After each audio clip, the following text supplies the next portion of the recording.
or cybersecurity supply chain risk management practices, or NIST 800-161. So again, really what that's doing is it's forcing secure development standards across supply chain practices.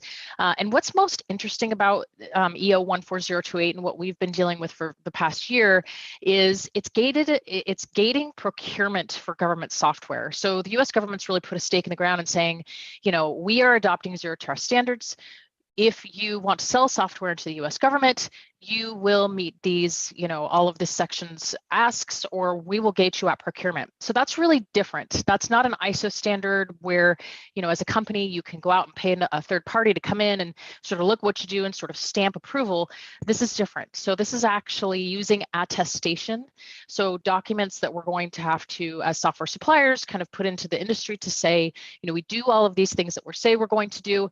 And then those artifacts acts as the enforcer with potential penalties for violating federal acquisition regulations. So it's very critical and very serious to software suppliers that they, if they plan to sell government software, that they take a look at this. And since then, we've seen the EU try to adopt, similar language, and even Canada, following up with similar language. So that's all pointing to, the supply chain itself. It's trying to regulate itself, which is a good thing.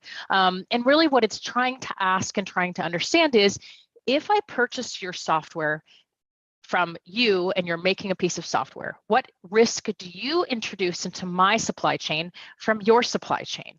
Regardless of what the software product does, regardless of the security functionality provides, what pure liability do I get out of bringing your supply chain into my supply chain? And it's really complicated. And so when I go on to talk to other executives and other people in companies that might not maybe be developing software, I have to, find some commonalities to explain why this is so complicated. So software, I look at this health bar. This is actually a picture of a health bar that I took out of my own cupboard. I like to eat healthy, and I also like to read labels. I have daughters, and I teach them how to read labels. And I look at this, and it's really complicated. And even though the package says it's a health bar, that means nothing until I turn over this, box of ingredients. And if I look at these ingredients, I see some things that I have to question. Maybe from first glance, peanut butter looks fine, but if I'm allergic to peanut butter, then I need to know that. But I see the word artificial, and then I kind of have to say artificial what? But, I also see B12. I like vitamin B12, and I think vitamin B12 is a good thing.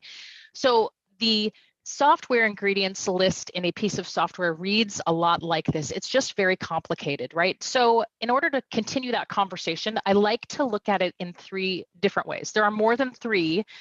But for a basic conversation of how you need to lead a business, I like to look at it as a responsibility of a software producer. So somebody putting artifacts together to do a thing, a software supplier, which is the person selling the software, which might not be the software producer, and then a software consumer. So somebody purchasing software from another company.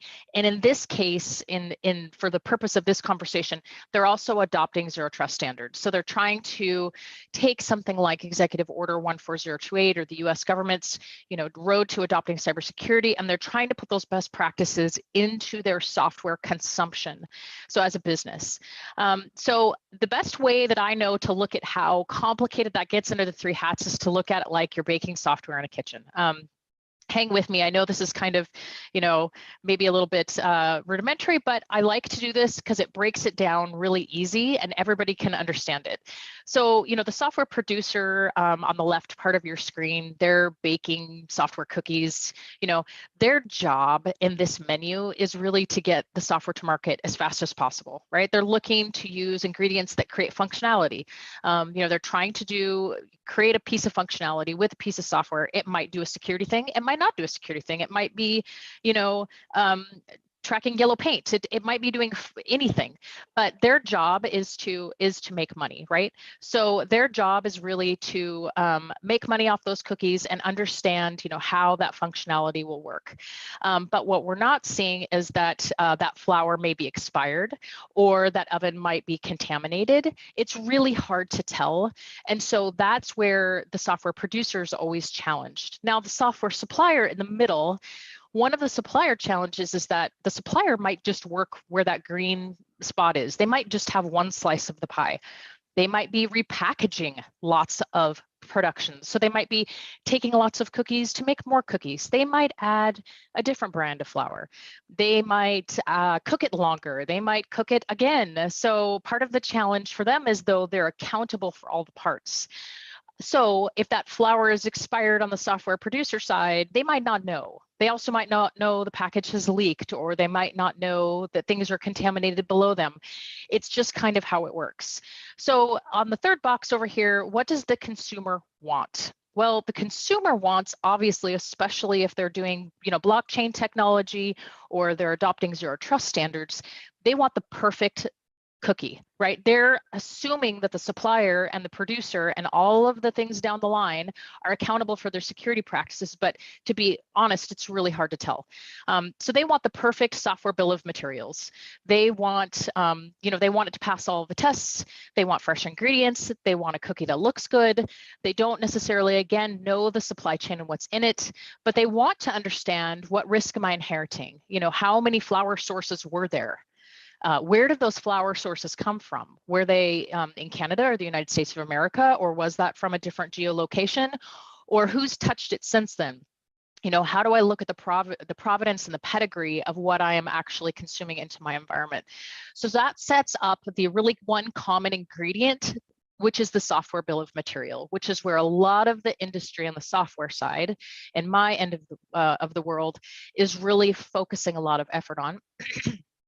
And the software bill of materials is really where, in software security, at the architecture path, is causing a lot of operational problems we need to solve, right? So the software bill of materials is a really unique, it's a really unique way to track that software supply chain. It does look at libraries used from untrusted and unverified or verified open source projects, which is great.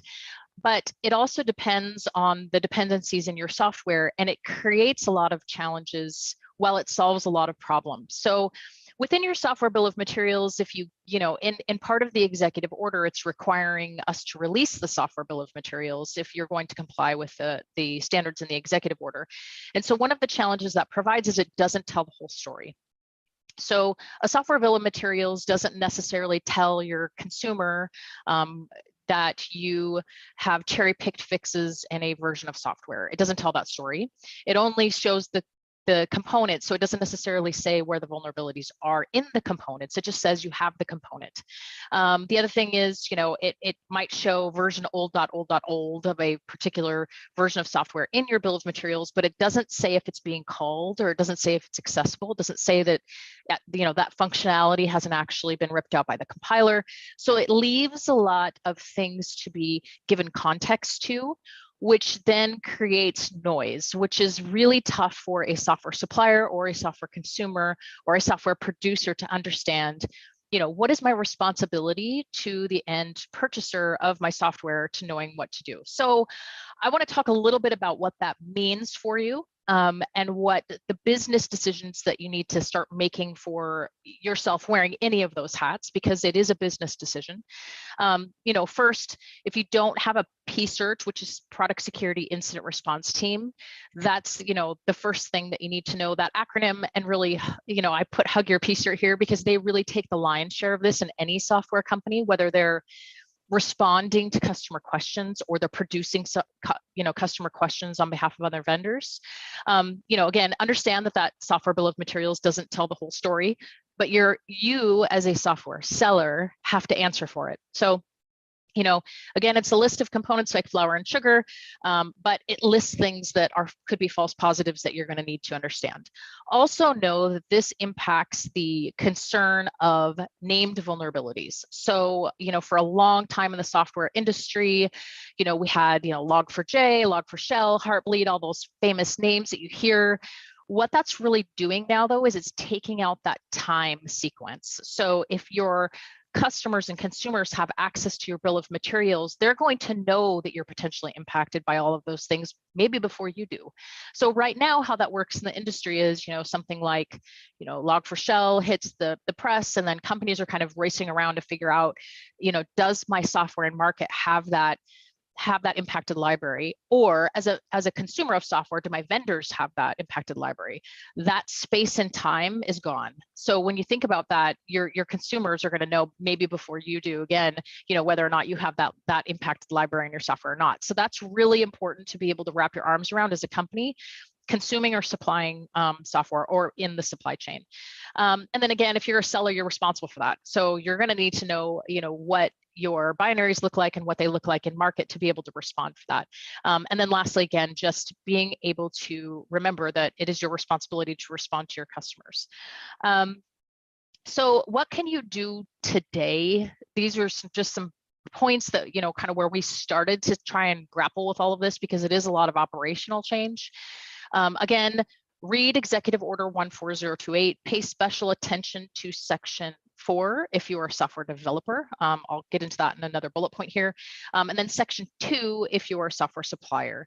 And then be able to explain why this is different and why gating procurement is different than, say, an ISO standard where you're shipping off a certificate of, I did that SOC 2 thing. This is completely different. Software suppliers, decide what products are going to be in scope for your executive order response. That's really critical. You might not want to ship a software bill of material to every single person on the planet. You might want to limit it. You need to decide what the controls are going to be around that, because remember, it is the contents of your software that you're shipping out the front door. Scan binaries, catalog, repeat, know your attack surface, know what's in market, know what's in that software bill of material, know what vendors you're consuming from. And if you don't have that functionality, now is the time to start building that. That takes quite a while if you're starting from nothing. Make sure that you have a software development lifecycle policy. So if you don't have DevSecOps built into your development lifecycle, make sure that you have that. Make sure you have PCERT functionality. That's a big one, and it should be separate from your corporate mandate. So corporate security and this product security stream should be separate so that you understand where the liability is coming in and where the front door is. And then design, develop, build, maintain. So a lot of people that I talk to in the industry, the first time they're finding out kind of what that vulnerability landscape looks like is when they're creating a software bill of material for the first time. Don't have that be when a customer comes back and says, why does your SBOM look like that? Because it's a lot of work and it can take a long time to build that. So just make sure you're thinking about some of those things now. Software producers, look at that full SDLC. Make sure those build environments are secure, because the attestment goes all the way into the build environment. And prepare to continually attest. So if you're using the continuous, CI/CD model, or you're using, whatever model you're prepared to, make sure you can attest, because the attestment's ongoing. It's not a one-time snapshot, it's an ongoing thing.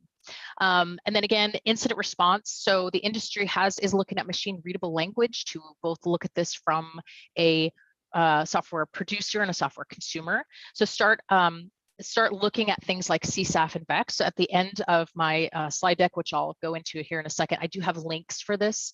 So the Common Security Automation Framework, and then VEX is a document you can produce to identify some of those false positives in a machine readable way, because otherwise, it would be really hard to respond to all of that. And then lastly, and then I'll go on to my next slide with some of my takeaways for you, is please don't wait for the US government to drive adoption. While we are looking at FAR language for this in the US, and there's, OMB is working on guidance, don't wait for the industry to be slow to respond, because they're not being slow to respond. We're already talking to customers who have asked us what our plans are as a company. So highly regulated, financial, medical, they're all involved in this very deeply, and they will be holding suppliers accountable. And then lastly, again, get involved. So there's lots of ways as a company, whatever hat you're wearing, the producer, the consumer, the supplier, lots of things to do here. There's a link in the back of this deck to the summary of Executive Order 14028. There's a great one-pager. It's great for executive discussion. I've used it a lot internally. I've used it a lot externally. It's fantastic. There's a larger document link there. There is a link to the Secure Development Framework Guidance, which your development team should definitely be familiar with that. Use that to build an SDL if you don't have one. There's links here to the NIST guidance for supply chain risk management, a great link to a talk at RSA from our friend Bob Martin at MITRE for his system of trust, which is where this is built from. And then an overview from the Common Vulnerability Reporting Framework, and also from CISA's VEX effort, which is, again, how do we document kind of the false positives where the vulnerability framework's going to pick up stuff and then we need to respond as a company. Minimum elements for an SBOM are also here, which is critical to be industry standard there. And then lots of great working groups from the NTIA. They have been so fantastic about providing us in the industry ways to engage, ways to be part of the solution to make sure that our voices are heard, and also just to learn from the industry, because it's, as we know, software security is sort of something we're learning as an industry as we go. And so that has been very, very helpful. And then some open source tools. So Cyclone DX, SPDX, which is a common, which is a language that is being standardized on. A link from GitHub's open source management, which is fantastic, and then some OWASP security tools. So that is all the time that I have, and hopefully a lot. I know it's a lot to dive through. It's a very complicated subject, but Eric, I'll turn it back over to you. Awesome. Thank you very much, Christine. Yeah, that is a lot to digest, but great content. The key here, I think, is get involved, right? So do your homework right away. Don't wait. Start looking at stuff. We've all seen supply chains, my side of the supply chains, be critical, right? Over the last few years, and when they go wrong, they go really wrong. Don't wait for your supply chain, either goods or software, to go wrong. Do your stuff right away. So thank you very much. Folks, if you have questions for Christine, put them in the Q&A. We're going to reserve some time at the end of the session for some answers. But thank you very much, Christine. Up next, Randy. Hi. Please introduce yourself, Mr. Randy. Sounds good. Good day. I'm just going to get to my slide deck here so you can see that. Oh, thank you. Yeah, I'm the senior cybersecurity advisor for Rogers Cybersecurity Catalyst. I've been involved in cybersecurity for quite some time. My initial exposure to this was in the military. I'd had a number of security roles, physical personnel and communications security roles. And then I got into information systems security officer role, and then subsequently to that, information operations, which was basically my indoctrination, and that was in the 90s. So I've been around the game for a little while. My focus is on training and education, cybersecurity training and education, and also cybersecurity management. So what I'm going to cover today is a little bit about emerging tech and cybersecurity, and roll that in and have discussion around the supply chain issues. First of all, I want to sort of expand a little bit on what Christine was talking about, and really applaud her for setting up those resources. Those are all excellent resources, and a great explanation of the software supply chain. We'll touch on SDLC, and something we call and we hear about a lot is building security, and we'll define that a little bit as we move along here. So this is going to take you to more of an organization-centric view. So what is your organization doing? You're either a producer, a supplier, or a consumer, and you're probably more than one of those. You're probably a consumer. You certainly consume certain things. So what do these things mean to you in the general sense from an organizational perspective? And then how does that relate to other parts of your supply chain? And I'm going to specifically target out first cybersecurity, IT, and cloud security providers as a unique set of suppliers to you. And then I'm going to look at the other suppliers and partners that you may be working with. And then what you provide further on actually extends from these discussions as well. So how you relate to your consumers or your suppliers is stemmed from that. So first thing we're going to talk about is I'm going to deal with the big four. There are tens of different emerging technologies, and the calendar on this keeps on changing every day. But I'm going to talk about the four big emerging technologies that are basically having a significant impact on cybersecurity today. First is 5G, quantum, artificial intelligence and machine learning, and then automation. And I'll talk about a few others, just a few details about a few others.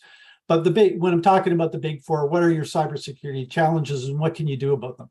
those are what we're going to cover in those 4. And we need to be thinking about these now. If we're not already thinking about them, we're already too late in some cases, and we'll talk about that. The next thing is working with third parties. So I'm going to talk to you about third parties in general. It's only going to be a short discussion, but basically what should I be concerned about in my business and how can I minimize the risk? So these, you're going to, as you go through, if you're paying attention, you'll catch some common elements, and we'll wrap them up with some key takeaways after everything is done. So first thing is the big 4. First one off the gate is 5G, and we're moving into 6G. We're exploring 6G. And what does 6G or 5G provide us? And we don't know exactly what 6G is going to provide us, but we could just figure that it's going to be multifold more of what 5G is providing. We get certainly an increase in speed, reliability, and reduction in latency, which basically helps to provide us with significant improvements on quality and quantity of data across our networks, right? And the bandwidth and the amount of data that can follow. And what does this mean from a threat perspective? Okay, well, first thing is, and you'll hear this throughout, is every time a new technology comes out, not only does it provide us opportunities and benefits and business expansions and things like that, it increases the threat capability as well, right? If we have it, they have it, and they know how to use it often well before commercial and private sector businesses have a good handle on it. So it's going to increase the threat capability. It vastly increases the attack surface. Well, why does it do that? Because there is a broader range of or broader volume of data. It certainly is more enticing because there's more data going across networks. There are more devices and more connections, and these equal more vulnerabilities and increased impact. Edge computing here, what we're talking about is a remote operations, remote devices, et cetera, including remote users, okay, are going to be probably more susceptible to attack because they may not necessarily be prepared for 5G and what comes with that, and the volume of potential attacks that are going to be coming. And this also takes a turn back to your organizational network. So there's a potential for significant data siphoning from this if you don't plug all the holes. But the largest threats that are going to come to your organization are going to come from faster malware spreading across 5G networks. Certainly distributed denial of service, so taking your networks down or flooding your networks with information so you can't use them, and then cryptojacking, other cyber criminals basically delving in, trying to get your resources to use them for crypto mining. So those types of things are going to probably increase with the greater adoption of 5G networks across the nation and across the world. What can you do to it to help sort of survive this? The first thing is build security, and going back to Christine's comment about the SDLC, it works for both software and systems development. But beyond engineering, when we talk about building security, and it also means organizational processes, including administrative and management controls, not just technical controls, about your system, and make sure that you do a good job of identifying where you need security across your systems, networks, and devices. One of the things that will help to defray a lot of issues with the threat as well is using trustworthy cloud services that have standardized controls relative to that respond to the 5G requirements. The next thing is visibility. What are you using and where are your assets? You need to understand that so that you can understand what you need to protect. If there are assets, or if you're using 5G networks and you have remote operations or remote users, how are you protecting those? What kind of security software do you have on those systems? A lot of IoT devices, Internet of Things, Industrial Internet of Things, Internet of Medical Things, all these Internet of blank things Very few of them actually come off the line with built-in security. So what kind of security do you need to build around that? Or is there a way to actually get it built or develop it with security built in? For those of you who are producers and you're looking at building IoT devices in this space to support supply chain security, what about building security? And that's going to be a competitive advantage to you nowadays, because more and more this is a problem. Increasing security from the edge. In other words, making sure that those remote locations, those remote devices, all sensors and things like that that can feed back into your network have a requisite amount of security. And of course, additional monitoring at various interfaces across your network where you're looking at patching into other networks or other systems that will also be supporting or running through 5G networks. So the next one is quantum. We've heard a lot about it. There's some quantum deniers out there. I'm pretty confident that quantum is going to become a thing. And I suggest that you also consider that as a possibility as well, and something to be thinking about now, not 5 or 10 years from now. With quantum, what we're going to see is significantly increased processing speeds and computing power, well beyond what we currently know. And this is going to create tremendous opportunities in the future. We don't know what those opportunities are yet, but we know they're going to be there. Well, what's this also going to do? Again, increase threat capability. Threat actors, once this is out in the commercial market, for sure they're going to have it. But even when nation states or large corporations like Google or whomever develops quantum computing capabilities, it's not going to be very long after where you're going to start to see other nation states and other organized crime outfits try to start leveraging this capability if they can. So that's going to be a problem. It's going to significantly increase the complexity of potential attacks, and the biggest thing is it's going to cripple encryption. All encryption in all public key infrastructure and asymmetric cryptography is going to be vulnerable, including blockchain. Okay, and I know maybe you don't want to hear that, but that's the case, and so that is going to be important. And every organization that has any kind of sensitive data, any kind of organization that uses encryption needs to be thinking clearly now about quantum, and we'll talk about what they need to think about in a few seconds. And the other thing is the steal now, decrypt later dynamic. So what's starting to happen, what you see is with certain threat actors, particularly certain nation states and such, who are thinking about different types of activity, whether it be in the commercial espionage space or intellectual property space or software space. They're looking at scraping the data, extracting the data now, even though it's encrypted, and they can't decrypt it now. But when quantum computing comes up, there will be decryption capabilities, and they'll be able to decrypt that information. So this is troubling as well. If you have information, data that you want to keep secret forever, this becomes problematic. So what can you do? First thing is a quantum threat assessment. Identify where you're going to have problems. What kind of quantum threat is there? Where is it going to potentially hit me? What kind of encryptions do I have? Encryption systems and processes and technologies do I have in place? And then think about what you need to do to integrate quantum safe texts and processes. NIST, the National Institute of Standards and Technology in the United States, is coming right now with some protocols and some technology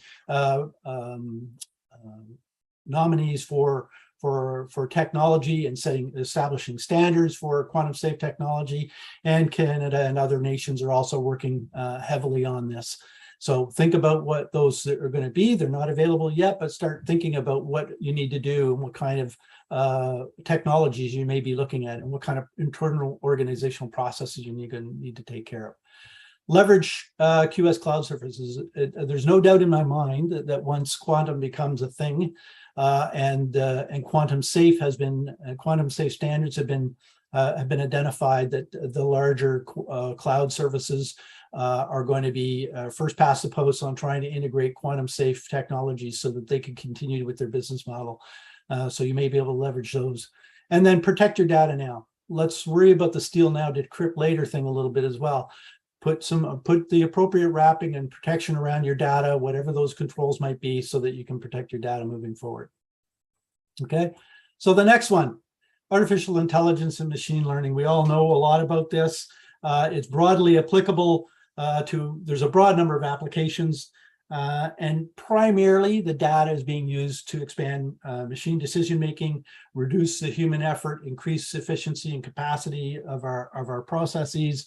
And this includes things like automation, language operations, reducing human error, of course, and more expert functions with less human intervention. So these kind of advantages, we're all familiar with these. We're actually using technologies and software and such that have some AI components with them. It's not great yet, but it's getting there.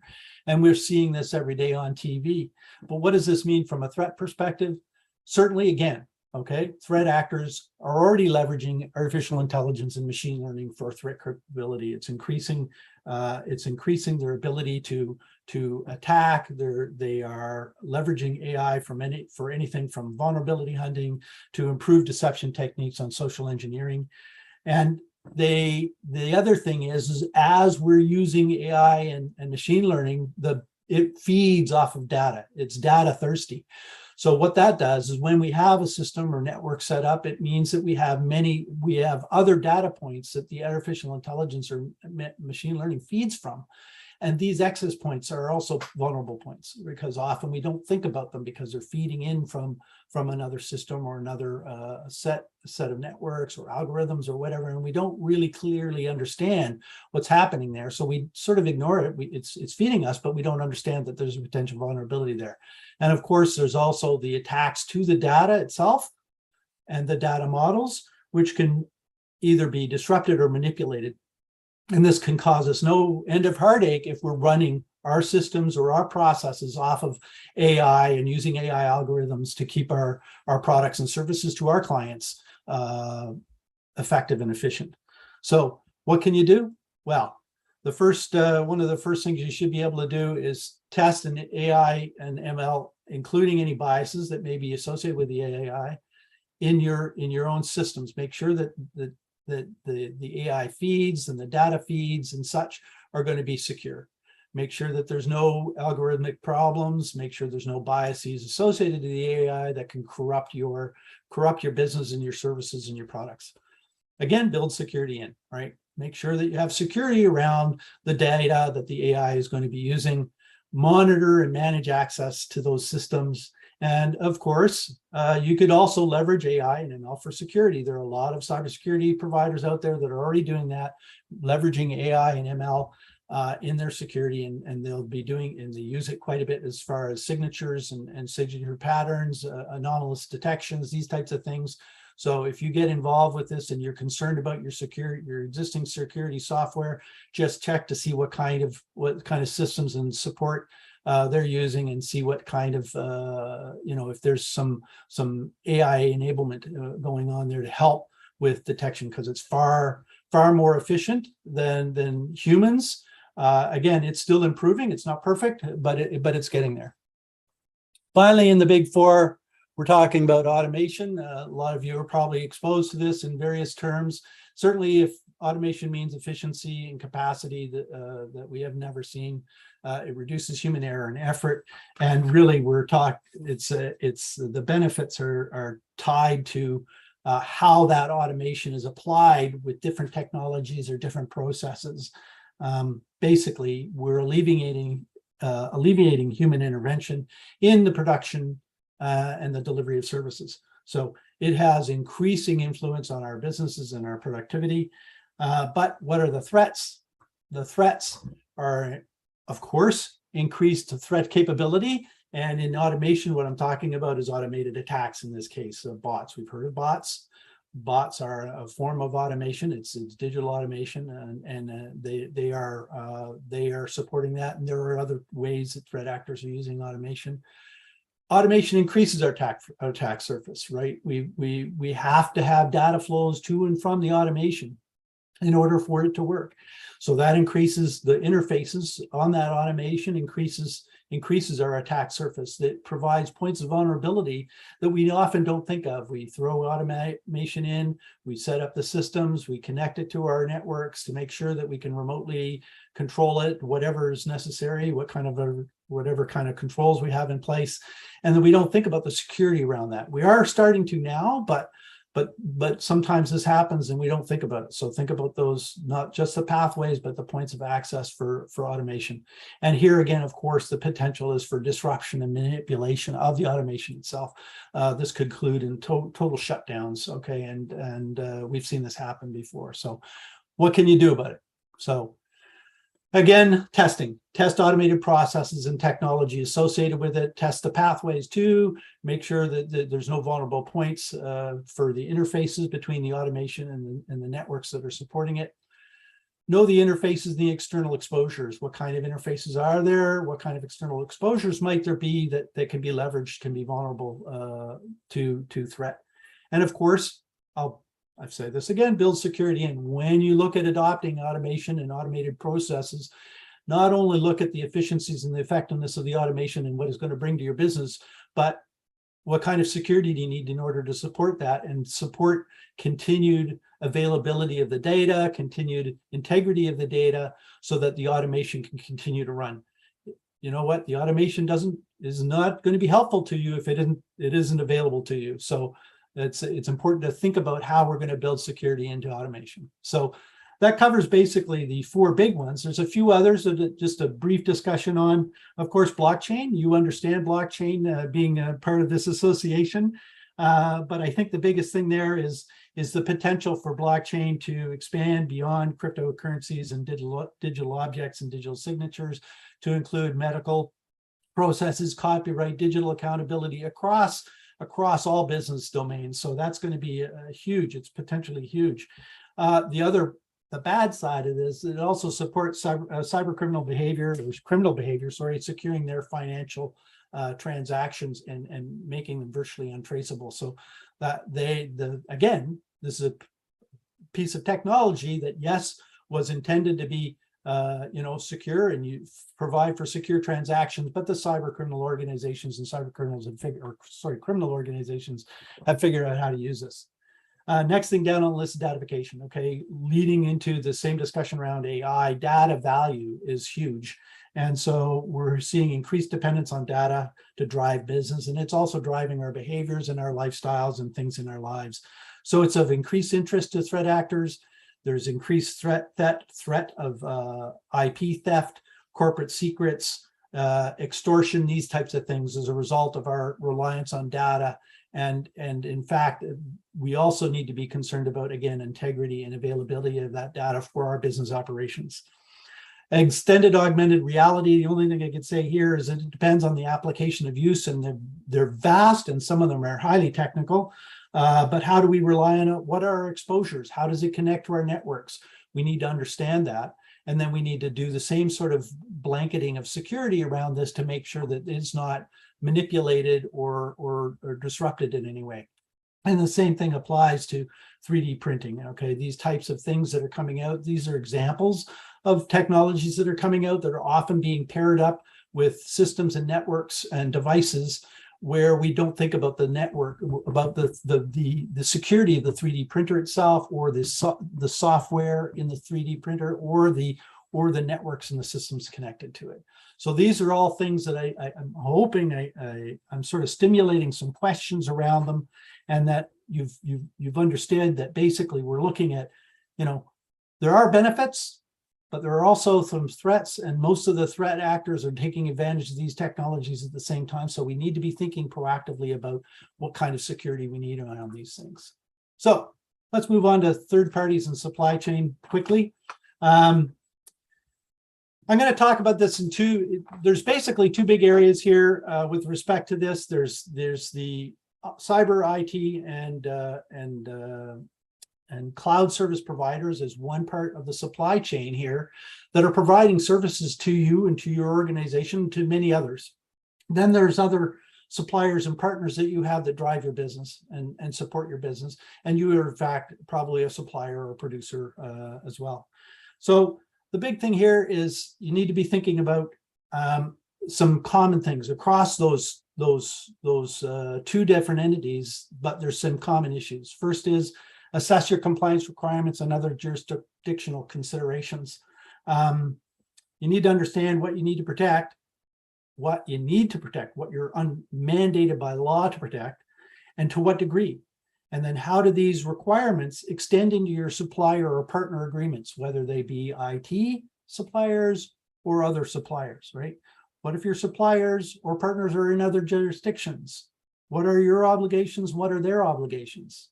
And in this case, when we're talking about compliance, one of the big things about privacy and the personal information, personally identifiable information, is that there should be some sort of high watermark across jurisdictions. So if you're in Canada, if you're a company in Canada, but you also have dealing with California organizations, or California organizations are part of your supply chain, they have a higher threshold of privacy requirements. So you may very well have to have a higher threshold of privacy requirements as well if you want to deal with California data, right? That's the kind of thing that you need to be thinking about. The same thing with GDPR, the General Data Protection Requirements in Europe. Okay, so set the bar based on the highest watermark of the privacy requirements, as an example. So, and that pertains to every other kind of compliance requirement. Ensure you understand your own technical and threat context. Understand what you're going to be doing and how your system works and what your system connects to on the outside and what kind of threats are there, but also understand how your third parties provide either services for that or support that or flow data through those, right? So that you can understand what you need to protect there. Check for third-party and supplier certifications, attestations, and standards. Christine talked about this regarding attestations. Absolutely, look at these types of things. These are the things, whether it be a cloud service provider or your own industry provider. Think about what they need to be able to achieve in order to reach compliance, and then also what kind of level of security do you need from them in order to feel that you can maintain confidentiality, integrity, and availability of your systems. Carefully read service or product agreements. Make sure that your security requirements are well articulated in there, that you have the right clauses, and make sure that they see this, read this, and respond to this. Understand who has access to your data and systems, third-party suppliers, partners, etc., particularly the people. Are there screening processes in other organizations? Who has access to your data? Are you in a multi-tenant agreement within a cloud service, and there there may be not enough segmentation and enough security between your data instance and another party's data instance? You need to think about these things. Ensure you properly manage security interfaces and processes within the supply chain, right? Whether it's digital supply chain or physical supply chain, what kind of security interfaces are there? What kind of processes are needed to be in place in order to ensure that you've got security coming in and then security going out, and security while you're processing it? So all of these things can be quite complex. What I recommend you do is that if you're not comfortable with a lot of these, certainly take this kind of list or other lists away and the stuff from Christine, and go to your technical advisors and or local experts and say, okay, what does this mean, and how do we get to a better place than where we are?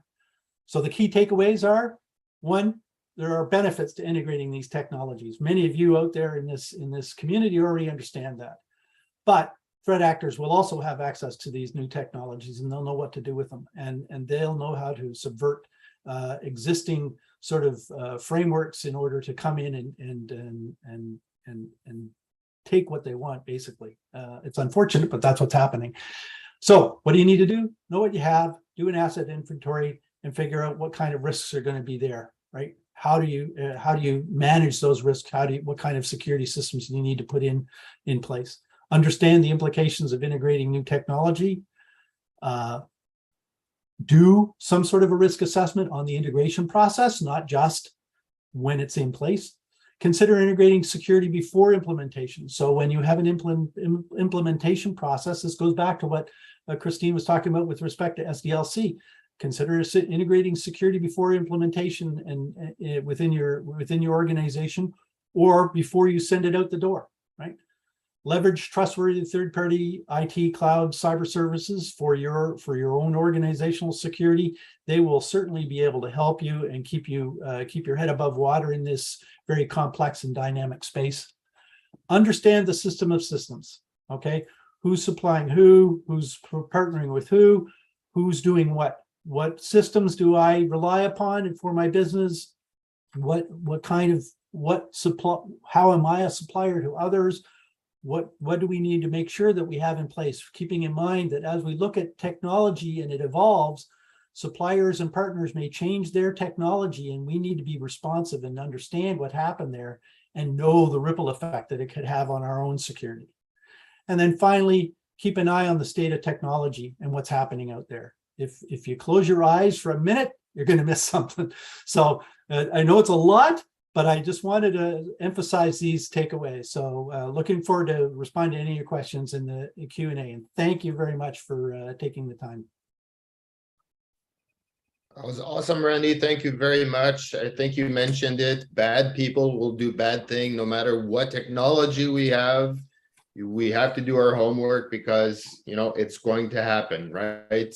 The other thing you mentioned, quantum, crazy stuff. I have a hard time wrapping my head around some of it, but it's already being used in a supply chain, my world supply chain context. And I was speaking with somebody last week who's using quantum today to model supply chain issues. So it's coming faster than we think. Thank you, Randy. Folks, keep your questions in the Q&A if you have some for Randy, for Christine, and for Michele that's coming up. With that, Michele, I will hand over the microphone to you. Okay, thank you, Randy. Can you hear me and see my slides? Perfect, awesome. Okay, thank you very much. Actually, I have my introduction here. I'm from Italy, Umbria, Orvieto. I'm from more than 25 years into high technology for University and Research Center first, now for enterprises. Now, actually, now I'm an advisor in cybersecurity and blockchain. I have those certification, but it's really interesting now to have this convergence to be able to support different operators to use both these technologies and emergency. What I want to follow with you is this pathway from cybersecurity dimension, following to cybersecurity and blockchain technology issues, the regulation or rules issues, and if now are we moving in the right way for the combination of cybersecurity and blockchain, then is open to your interests. Cybersecurity dimension will try to be really short, even if the dominion is really, really big, but I would like to show you that I'm using ENISA Threat Landscape 2021 and NATO Strategic Scanning 2030. So you can find by your own the specific data, but I can share with Eric to let him share with you. And the distribution of cybercrime is really, really, really big. You can see it's more than 86. Sorry, I need to act fast to follow the agenda. The victims are from a lot of places, but as you can see, they are changing different topics.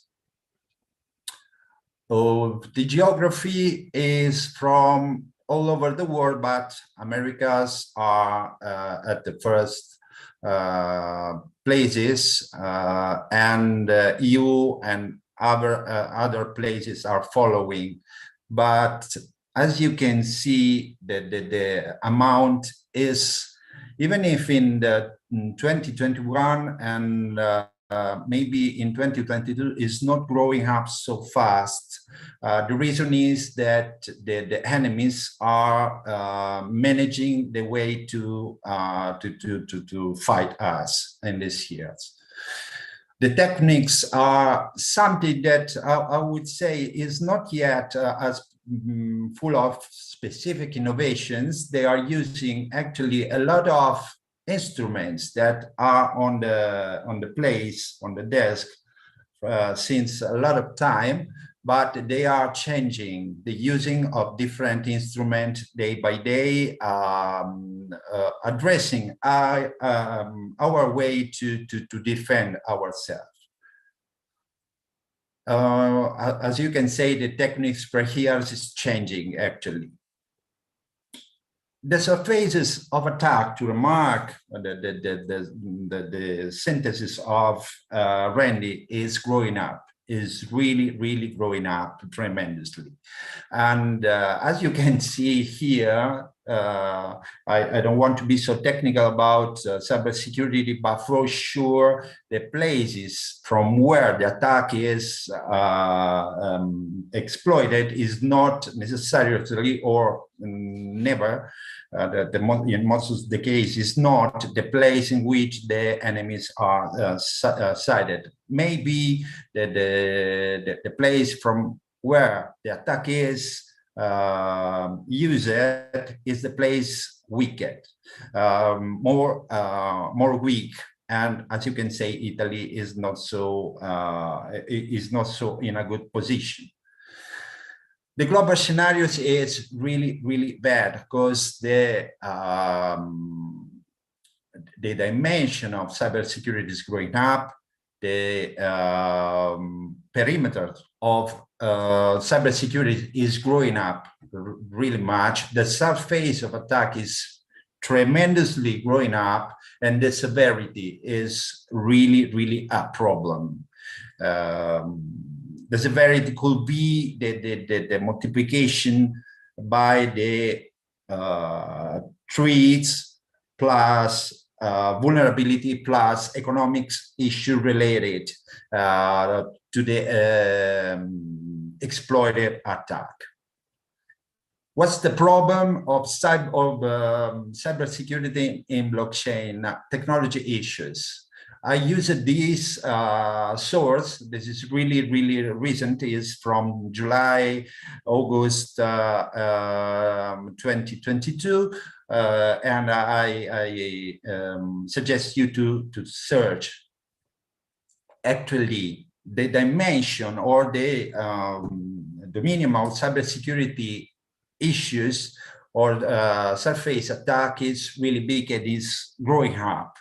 To summarize, starting from blockchain system, we have two kind of approach, the public and centralized one, and we are going to find bridges between them, and the bridges on the interstitial spaces will be a problem to steal, hack, and falsification. The decentralized application, the smart contract, really big problem. The consensus algorithms, really a big problem too. The networking issues, the block data issues, and so on. To talk about the other approach, public, organization, and individual as actors or stakeholder of blockchain. So the cybersecurity dimension of problem in the blockchain is really big, but it's growing up. The cybersecurity approach are, I don't want to say ready, but they are really they are a lot, and they are mature enough. Talking about some of them, and we have a lot of starting point to do well for different topic or industrial area. But what we have no, just really, or we are not agreeing about is the security approach for blockchain. This is a big problem for me. And what we are trying to do, what you can say on a scientific paper I introduced it to you, is that a good approach could be, or a starting point could be, to think about cybersecurity problem for blockchain, think about process data infrastructure, PDI. Process security, what does it mean? Or in what different items we can divide? Smart contract issues under the business level, virtual machine level, contract core level, or the implementing scenarios that the new technology, this is arriving in new industrial topic, medical, city sharing, or IoT, or grid, or manufacturing. And the problem in standard regulation, we are really in a Western time of this issue, or fraud and risk management. Talking about on a focus of security in new scenarios, we have this area of interest for our economic development: IoT, shared economy, medical systems, smart city, smart grid, social manufacturing, with a lot of issues totally opened. The data security area to approach the security in blockchain: access control, encryption on blockchain, which means homomorphic technology or methodology, multi-party computation, trusted computer, or retrieval techniques, or encrypted data on blockchain is problem. Signature schemas, we have to change these. For example, for the issue mentioned by Randy about quantum computing, that is arriving, or maybe it's just arrived at, but we don't know. Privacy protection techniques, or consensus algorithms, which now are making a little focus. Thinking about the permissionless blockchain, we have a lot of issues related. 51 vulnerability attack, or problem about the tokens needs to be in the network, while some application doesn't require token, and so on. Proof of work, proof of stake, and distributed proof of stake are implemented kind of algorithm, consensus algorithm, which need to be studied and approached in a more efficient way for the security of the blockchain ecosystem as a whole. The same problem, or not the same, but with same emergency, is related to permissioned chains. About the infrastructure security, we can talk about private key management in user side. A lot of people use, for instance, wallet on network, or wallet on kind of devices which are not saved in a good manner. So this is a problem not only for the security of the money or crypto asset, talking about NFT for instance, of the user, but it's a problem of reliability of blockchain. It could be an obstacle to the growing up of blockchain. So it's a problem for the older shareholder and stakeholder of blockchain area. Terminal and network vulnerability, compliance enablement, and this is a big problem about how to share, how to agree about the rules, regulations, and framework. Summarizing, blockchain's issues is about process, data, or infrastructure, or those three could be a starting point. But we have no agreement about how to face in a standard way for the whole ecosystem, technical ecosystem of the blockchain. About the rules related to cybersecurity in blockchain. The source in this case is something that was admitted on 18th of June of this year, and you can search using these keywords. Amendment, a firm grasp of security and intricacies of blockchain system and understanding how cybersecurity can be mitigated could determine the extent of acceptance of blockchain within the European community, and I had and beyond. Blockchain is over the borders, so we all, as we can see at the end of my slides, we all have to work together to use something that we or I can manage easily. Euro regulatory proposals are only proposal, market in crypto asset, pilot regime in DLT market, digital operational resilience, and so on. Malta, for instance, admitted a lot of good starting point to make a good regulation. The goals of this starting point of regulation is provide legal certainty, support innovation while mitigating risk, protect stakeholders, supporting the market, maintain financial stability in EU. But are we moving in the right way?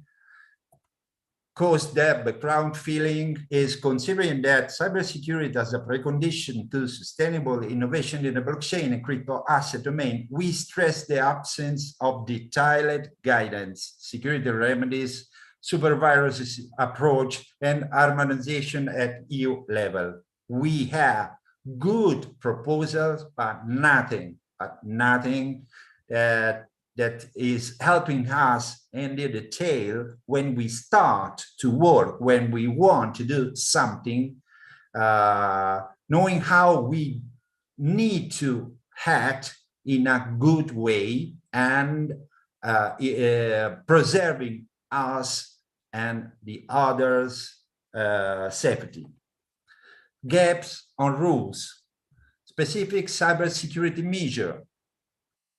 What distinction exists between blockchain attacks and blockchain itself? Who are the threat agents? What kind of consensus design vulnerabilities we are facing using this or that one? Smart contract code review and assurance. This is really a big problem, because if the smart contract is a good novelty of permissionless blockchain, because it's immutable, the immutable itself is a problem, because if the code is buggy, it's really a problem to review and remedy the code, because it could be a way to create a fork for the blockchain itself we are going to use. What are the defense techniques? What liability measures we can expect from this new environment? Because the anonymity is another kind of novelty that we all appreciate, but it's a problem too. So, warning, the first one. However, the immutability nature of a smart contract code is a double-edged sword, providing user guarantees yet at the cost of inability to fix code, as we said. Deployed that maybe have bugs within. So our concerns are: blockchain poses novel form of cybersecurity risk not addressed by almost EU rules. Due to digitization actions, which are growing, cyber risks are set to grow. We have no requirements needed for smart contract coding.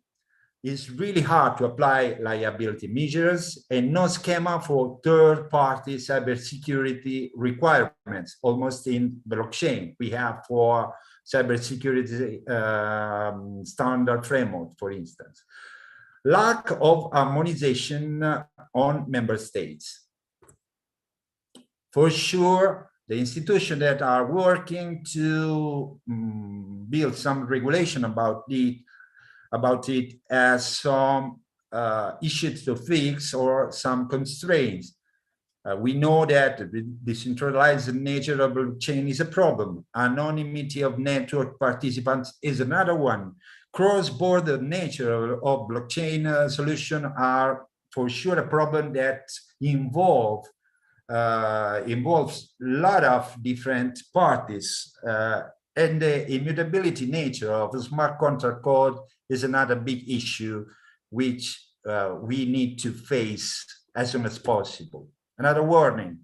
In other words, certain blockchain-based transaction seems to bypass current regulatory control, with at the same time it brings software quality and assurance at forefront, given the often immutability nature of code and inability to update code, even if bugged, as we said. My conclusion, we need to engage D stands for decentralized ecosystem and regulating this world. It could be naive leaving decentralized world into the hands of centralized regulators. What we need is an engagement of decentralized world as a whole, making the blockchain ecosystem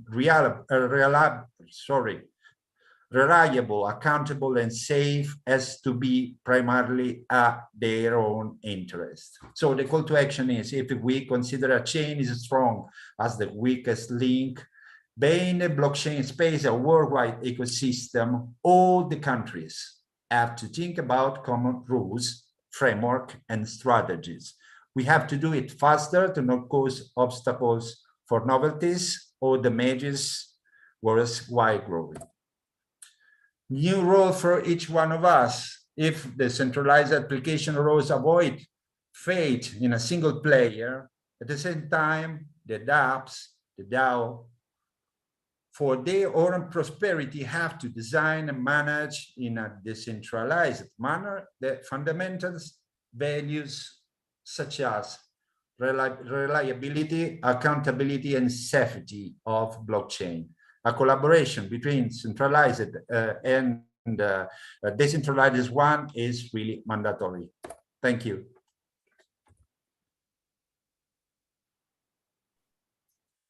And thank you, Michele. Lots of stuff to take in there as well. We'll be sharing those amazing graphics with everybody, those charts as well. Again, right, do your homework, make sure that you understand the jurisdictions that you're going through. But Christine, Randy, Michele, they all spoke about, you know, upcoming regulations about around cybersecurity. And I see from our participant list, we have some folks working on some blockchain platforms here, right? So make sure you understand where your software is going to go, what the impacts are going to be, who your partners are going to be, and do your homework and make sure you understand regulations. All right. Thank you very much, folks. We are kind of coming up to the end of the session. We have a few minutes for our Q&A. Let me go here. I see Linda, you've had your hand up for a little while. I hope the shoulder is still hanging in tough. Did you want to, let me see here, allowed to talk.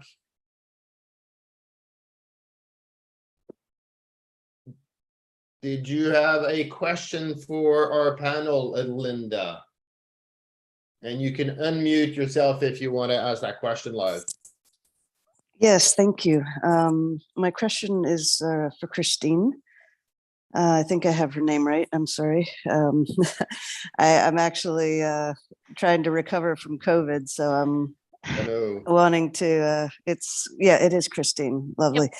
Yep. Really appreciate the detail that you went into and the focus that I've been seeing on the need to be prepared for quantum compute has been something that it's been a little bit daunting, because when you look out at the landscape of what is there that can help you come to market with something that is already quantum secure, there's just not a lot of options. So I was wondering if you had any recommendations, if you had any awareness of what those currently existing supports, tools, multi-key infrastructures, whatever there is that can be literally baked into a product to support that quantum readiness. Yeah, no, that's a great question. And I am just sitting here sicker than a dog. So I appreciate that. I feel like I have this like cold voice right now.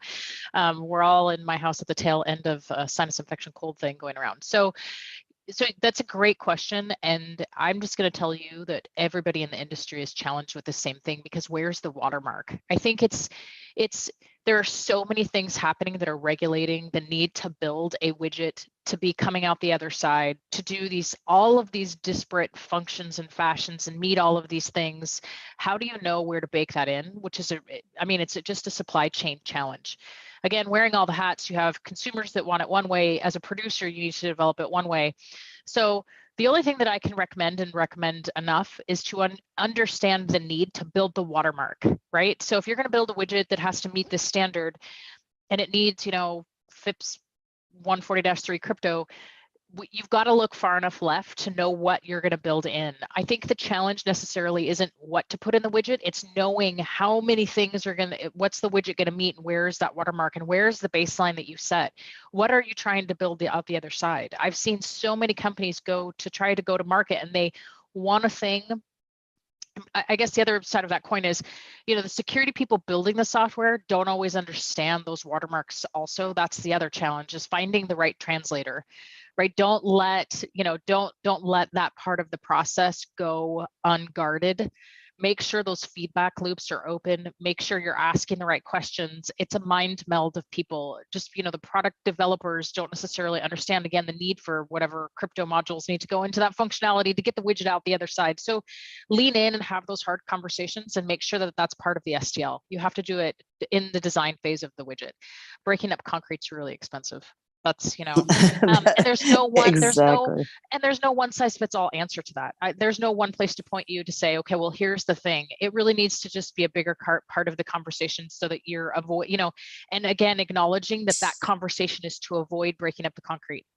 I need to make a product. It needs to do these things. I need all sides: functionality, design, threat modeling.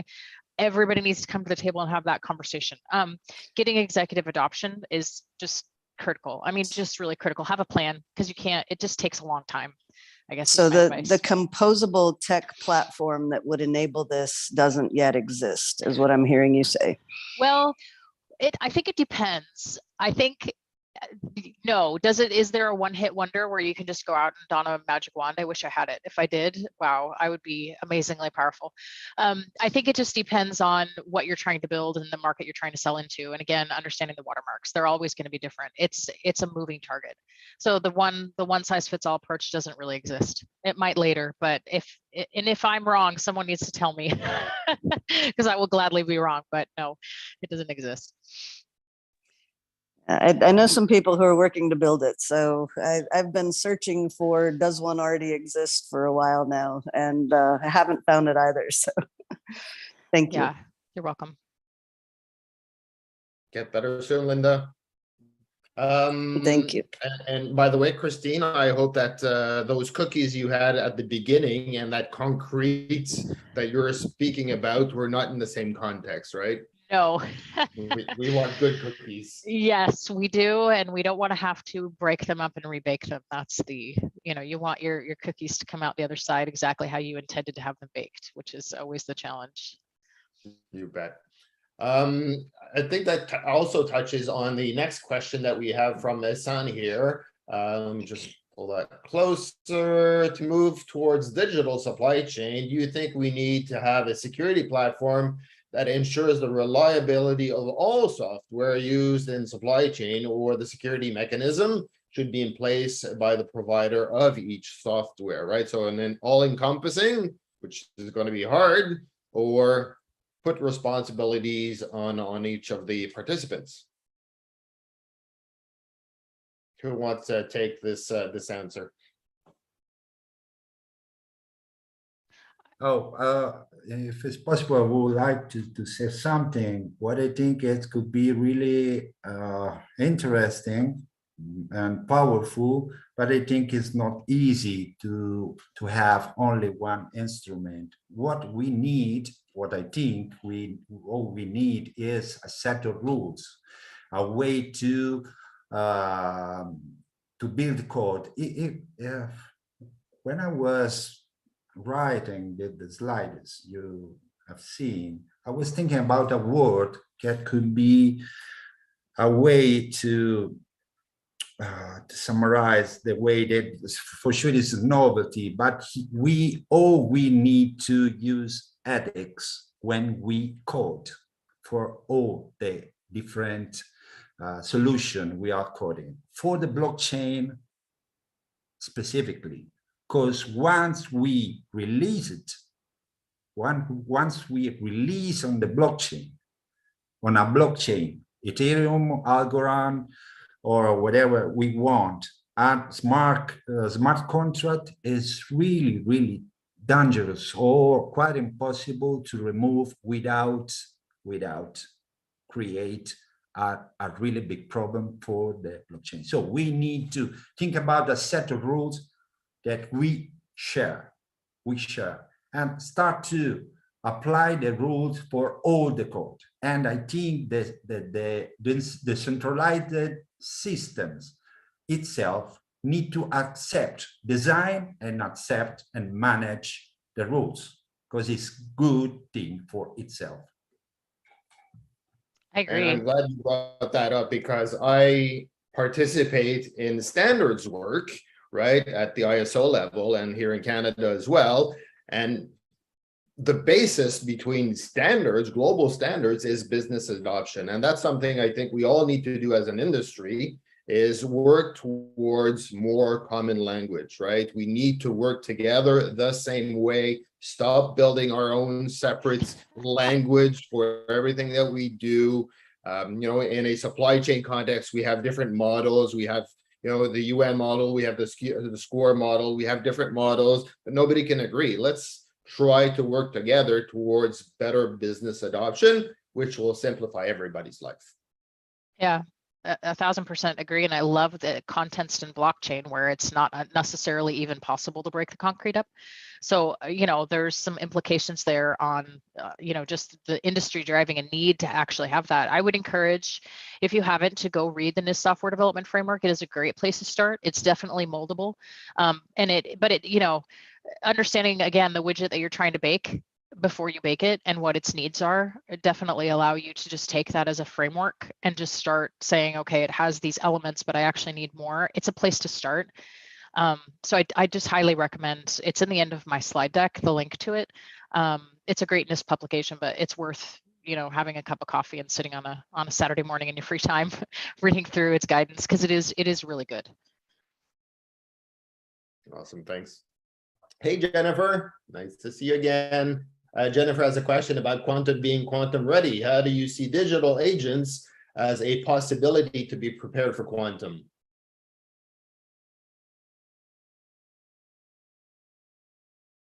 Randy, do you want to take that one?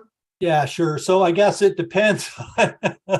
The problem is, are they quantum safe, right? So the issue with quantum, and certainly digital agents can help, I think, prepare organizations and software designers and blockchain developers and things like that for quantum. But the problem will be when we get to the point where quantum is a reality and the quantum threats are posed, then what happens, right? Are our digital agents quantum safe? Are they leveraging quantum safe technologies and processes so they themselves are protected from that capability? That's the only. I don't see any disadvantage to starting to look at using different types of technologies and processes to start bringing us into that space where we are all speaking the same language and we're using the same sort of tools, and we're getting getting on the same sheet of music. We're not singing the same song necessarily, but at least we're trying to do things to the same beat. And digital agents can potentially help us get there. the issue is what happens when, right? And so when we're using foresight, what are we, if we develop digital agents, are we using these standards? Are we using it? Are preparing ourselves for the eventuality that these things might be vulnerable? Then what, right? So Right. I liked what was previously talked about with respect to the watermark that Christine brought up, and also the issue around centralization and decentralization that Michaela was bringing up. And I think that at the end of the day, having the common language, having an ability to make sure that we're all sort of moving in the same direction and trying to follow the same guidelines or standards to get to a place where we can be prepared for. We're not locking things down, but we're prepared for the eventuality, and we can plug in quantum safe requirements as we move along. Then that way the digital agent will survive, right? The problem is, will it survive? And I think there's a lot of competing areas out there, and they themselves have vulnerabilities, right? Depending on how it was constructed and what kind of issues there are with the algorithms that are driving them, right? So anyway, sorry, long answer for a good question. Well deserved. All right, hold on, I have something here in the chat. Ready, I read something about Falcon systems Falcon system for Algorand quantum compliance. Do you have some information? Great question from Michele. Not specifically on that. The NIST is working on has all the I think they've introduced a number of nominees or compliance standards requirements for quantum security, quantum safe. But I don't know what I don't know. I haven't dug it deep enough into that, and I certainly don't remember names. Names and me don't get along anymore. I've passed that age point where names are actually part of my memory. So, but certainly on the NIST website, in the quantum safe, quantum resistant quantum project, the post quantum computing section of NIST. I should have put that in as a resource, I guess.